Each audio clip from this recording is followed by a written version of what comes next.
Assalamualaikum warahmatullahi wabarakatuh. Halo anak-anak semua. Bagaimana kabarnya hari ini? Semoga kalian semua dalam keadaan baik-baik saja ya. Nah, pada kesempatan kali ini kalian akan belajar bersama Bapak Sandi ya. Nah, Bapak akan memberikan materi pada tema 8 subtema 3 tentang bangga terhadap daerah tempat tinggalku. Nah, Bapak akan mengajarkan pada pembelajaran pertama ya. Dan nantinya di pembelajaran keduanya kalian akan belajar bersama Bapak Beni.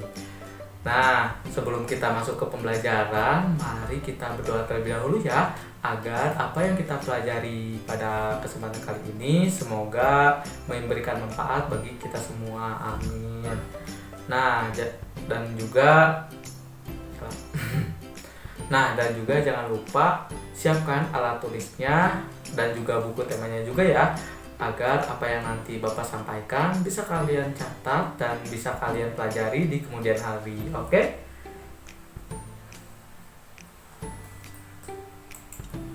Nah, marilah kita mulai belajarnya. Tujuan dari pembelajaran kita kali ini itu ada 4. Yang pertama, melalui bimbingan daring, siswa dapat mengidentifikasi hubungan gaya dan gerak dengan baik.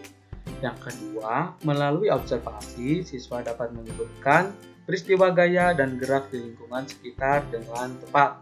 Yang ketiga, melalui kegiatan membaca, siswa mampu mengidentifikasi tokoh-tokoh dan inti dalam suatu cerita secara tepat.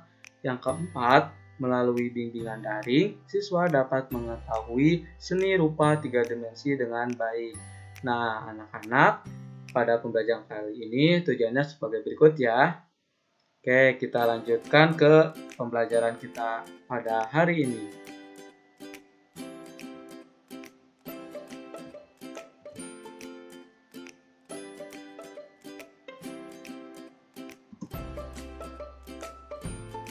Nah, coba kita lihat ya, cerita Siti dan Lani. Siti dan Lani bermain sepeda di taman dekat tempat tinggal mereka. Siti dan Lani bersyukur karena tempat tinggal mereka dekat dengan taman. Mereka bangga dengan lingkungan taman. Taman bersih, terbebas dari sampah. Saat bermain sepeda, Siti memboncengkan Lani. Tiba-tiba, ban sepeda Siti bocor. Lani pun turun dari boncengan sepeda. Mereka akan membawa sepeda ke bengkel. Siti menuntun sepeda dan Lani mendorong sepeda dari belakang. Sepeda pun bisa bergerak maju. Nah, anak-anak, coba lihat cerita ini ya. Nah, dari cerita Siti dan Lani tadi, kita dapat mengetahui hubungan gaya dan gerak dari suatu benda ya. Nah, dilihat juga ya gambarnya bahwa Siti dan Lani itu sedang mendorong sepeda sehingga sepedanya pun itu bergerak maju. Sehingga gaya yang diberikan itu gaya apa? Nah, gaya mendorong ya, gaya dorong. Dan gerakannya itu sepeda menjadi maju. Seperti itu anak-anak. Nah, di sini ada hubungan gaya dan gerak. Nah, hubungan yang pertama itu gaya mempengaruhi benda diam menjadi bergerak. Nah, anak-anak tahu tidak contohnya seperti apa? Ya, contohnya itu seperti membuka pintu dan menutup pintu ya. Nah, pintu kan yang awalnya diam, kita tarik atau dorong itu dapat membuka, dan ketika pintu terbuka, kita tarik atau dorong bisa menutup. Seperti itu ya. Jadi gaya yang diberikan itu gaya dorong atau gaya tarik, dan gerakan yang ditimbulkan itu gerakan untuk menutup pintu ya. Seperti itu. Nah, selanjutnya yang kedua di sini ada gaya yang mempengaruhi benda gerak menjadi diam. Nah, contohnya seperti apa? Nah, contohnya seperti mobil ketika melaju. Nah, melaju lalu berhenti. Ya, itu kan benda bergerak ya. Mobil itu ketika maju itu bergerak dan berhenti itu diam. Kayak gitu ya. Nah, lalu yang ketiga ada gaya yang mempengaruhi bentuk benda. Nah, contohnya sendiri seperti membentuk plastisin. Nah, anak-anak suka bermain dengan plastisin atau membentuk sesuatu dengan plastisin. Nah, itu merupakan bentuk hubungan gaya dan juga gerak ya, di mana gaya yang diberikan itu dalam membentuk plastisin itu dan gerak yang ditimbulkan itu perubahan pada plastisinnya. Nah, lalu yang keempat ada gaya mempengaruhi perubahan gerak. Nah, di sini contohnya seperti dalam permainan bola. Nah, coba lihat pada gambar. Nah, di sini ada bentuk gerakan atau gaya melempar bola dan lalu memukul bola sehingga bola dapat terlempar. Gaya yang diberikan itu gaya melempar bola dan gerakan yang ditimbulkan bola itu yang asalnya melambung menjadi melaju ke depan atau terlempar ke depan. Seperti itu ya anak-anak. Nah, selanjutnya mari kita membaca. Di sini Bapak punya cerita mengenai angsa dan telur emas. Ya. Mari kita baca bersama-sama ya. Alkisah, ada seorang petani sederhana memiliki seekor angsa. Angsa yang dimiliki petani bukan sekedar angsa biasa, melainkan angsa yang cantik dan istimewa.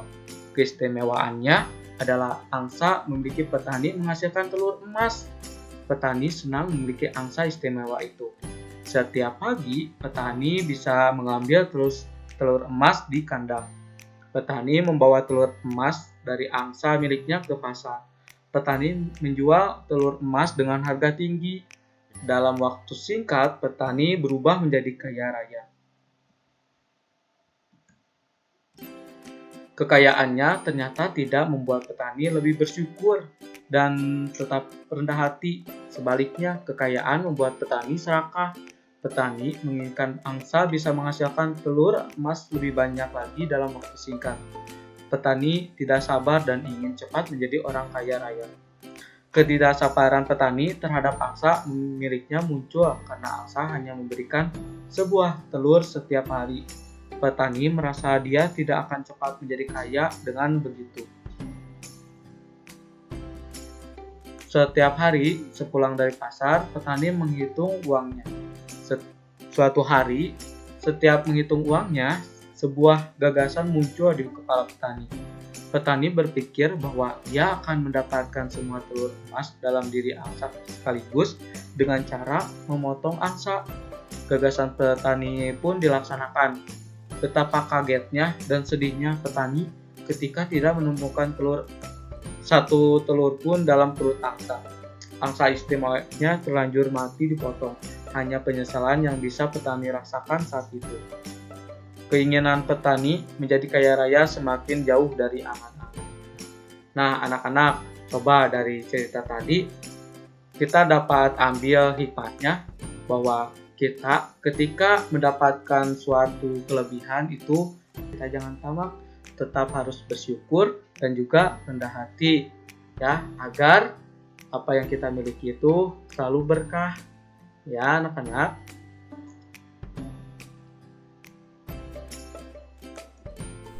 Ya, baik anak-anak yang hebat, yang pintar, dan yang soleh-solehah. Selanjutnya pembelajaran akan dilanjutkan oleh Bapak Beni. Nah, sekarang kita belajar di pembelajaran kedua. Tolong perhatikan dan simak baik-baik ya anak-anak yang hebat. Baik anak-anak yang hebat, sekarang pembelajaran akan dilanjutkan oleh Bapak Beni. Nah, sebelumnya Bapak ingin bertanya kepada kalian, apakah kalian bangga terhadap daerah tempat tinggal kalian masing-masing?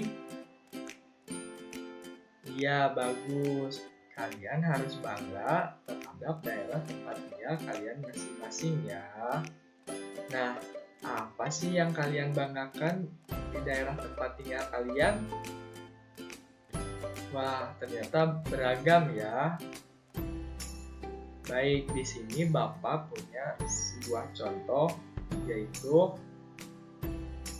daerah Yogyakarta. Tolong simak baik-baik ya. Aku bangga sekali dengan daerah tempat tinggal keluarga besarku, yaitu Yogyakarta. Di Yogyakarta ada kampung yang terkenal dengan kerajinan gerabah. Kampung itu bernama Kasongan. Kasongan terletak di Kabupaten Bantul, daerah istimewa Yogyakarta. Gerabah merupakan satu di antara karya 3 dimensi. Selain gerabah, benda-benda ukiran juga merupakan karya 3 dimensi. Apakah kalian dapat menyebutkan karya 3 dimensi lainnya? Dapatkah kalian menggambar benda 3 dimensi? Nah, jika kalian ingin mengetahui lebih dalam, mari kita belajar bersama-sama.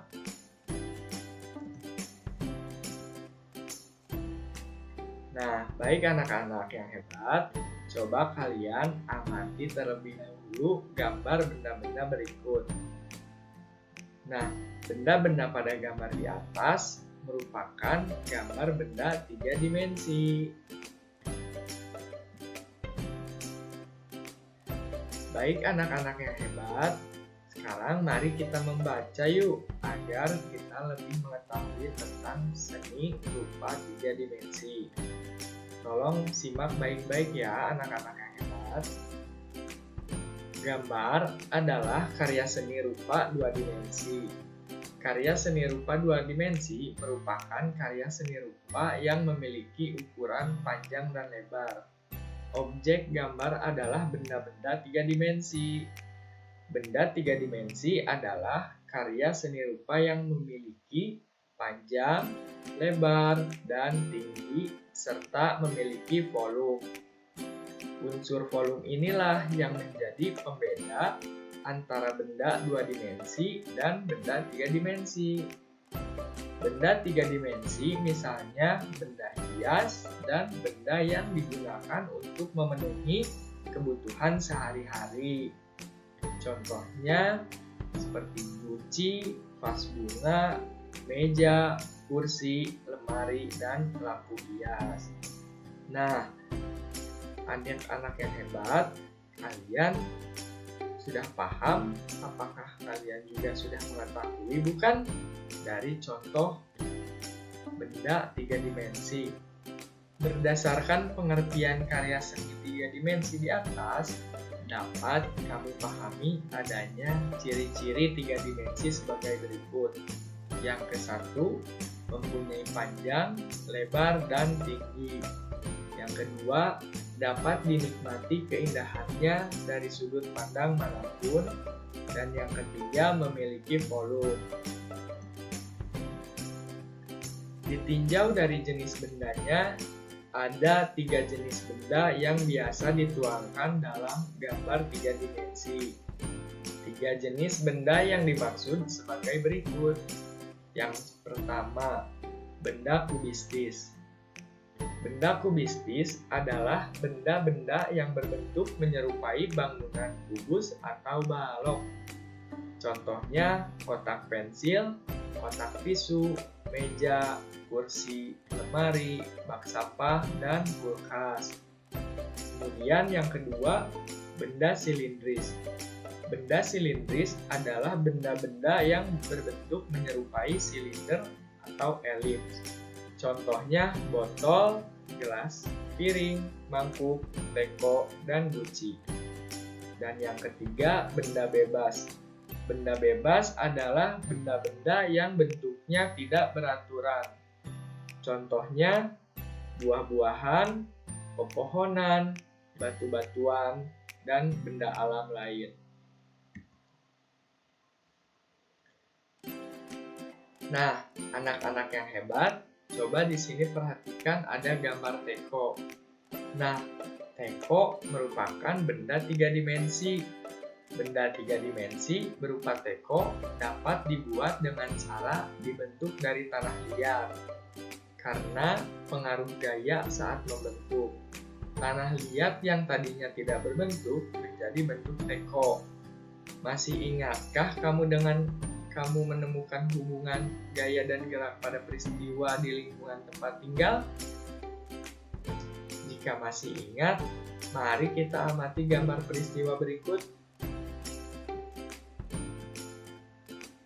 Nah, anak-anak yang hebat, di gambar yang pertama ini ada anak bermain ketapel. Bermain ketapel dilakukan dengan menarik karet dan melepaskan karetnya. Berhati-hatilah saat bermain ketapel, jangan diarahkan kepada teman. Nah, coba anak-anak yang hebat perhatikan dari gambar berikut. Apa hubungannya dari gaya dan juga gerak dalam bermain ketapel? Ada yang tahu? Iya, anak-anak yang hebat, ternyata hubungan gaya dan gerak pada peristiwa bermain ketapel adalah gaya saat anak menarik ketapel dan melepaskannya memengaruhi batu yang semula diam menjadi bergerak setelah dilontarkan dengan menggunakan ketapel. Bagaimana anak-anak? Sudah paham bukan? Sekarang coba kalian perhatikan gambar yang kedua. Di sini ada paman menimba dengan ember. Paman menimba dengan menarik tali timba. Perhatikan gambar yang ada dengan cermat ya anak-anak. Di sini kira-kira yang dapat kalian temukan atau cari tahu apa ya kira-kira? Dan hubungannya dari menimba dengan ember itu seperti apa sih? Wah, ternyata hubungan gaya dan gerak pada peristiwa menimba adalah gaya yang dikerjakan paman saat menarik tali timba mengakibatkan ember yang semula diam menjadi bergerak naik. Wah, hebat ya anak-anak. Nah, yang ketiga ada perajin membuat gerabah. Gerabah dibuat dari tanah liat. Tanah dibentuk oleh perajin menjadi berbagai bentuk. Coba kalian perhatikan gambar berikut ini. Kira-kira hubungan dari pengrajin membuat gerabah ini yang dibuat dari tanah liat apa coba? Ada yang tahu? Wah, hebat. Iya, ternyata anak-anak hebat. Hubungan gaya dan gerak pada peristiwa membuat gerabah ini adalah gaya yang dilakukan pengrajin saat membentuk tanah liat, mengubah bentuk tanah liat menjadi gerabah. Hore! Anak-anak yang hebat, ternyata itulah